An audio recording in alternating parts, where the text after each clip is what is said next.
In January of 1848, the discovery of gold in a Northern California river triggered a massive global stampede.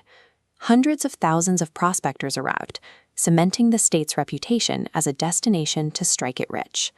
By the turn of the century, that pursuit of wealth had migrated south.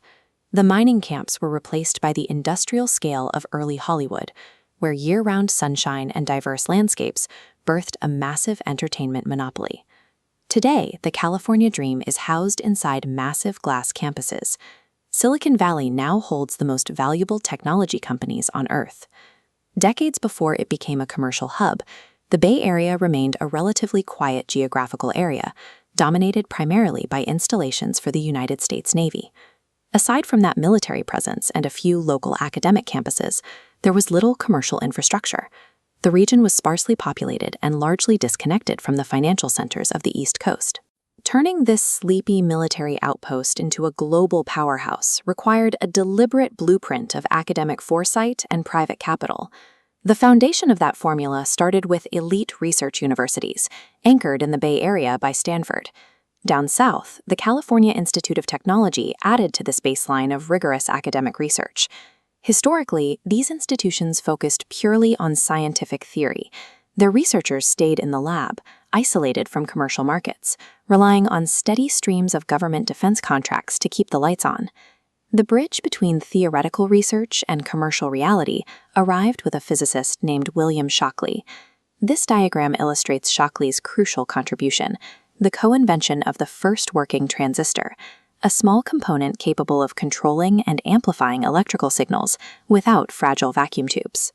By networking thousands of circuits together, this invention grounded the region in physical hardware. Still, a piece of sophisticated hardware inside a lab doesn't automatically create an economy. The region lacked a delivery system to turn these isolated inventions into mass-market consumer products. That delivery system was built by Stanford's provost, Frederick Terman. Instead of keeping academic discoveries siloed within the university, Terman broke tradition. He actively pushed his engineering students to leave the lab and build their own private companies based on their research.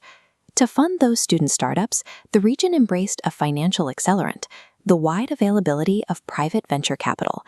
This created a highly efficient pipeline. Elite university talent flowed straight into offices flush with high-risk investment money, causing commercial technology startups to rapidly multiply across the Santa Clara Valley. The results materialized quickly. In 1968, Intel was founded, beginning an era dominated by industrial microchip manufacturing. By 1976, Apple emerged from this exact ecosystem, shifting the industry's focus from raw electronic components to accessible consumer goods. And as hardware gave way to the internet boom, companies like Google arrived in 1995 to dominate the digital space. The Navy provided the geographic base, universities supplied the talent, the transistor became the hardware foundation. With venture capital funding the risk, these elements locked together into a trillion-dollar economy. Macroeconomically, this pipeline delivered exactly what it was designed to do. It successfully transformed California into the largest state economy in the country. This graph shows the reality of that growth. While tech sector wealth skyrockets upward, median social mobility sharply drops. The venture capital ecosystem concentrated money at the top, fracturing society. The historic promise has faded. Extreme inequality is now the region's defining characteristic. You can see this directly in the housing market, where a critical lack of affordable real estate has pushed out the middle and working classes.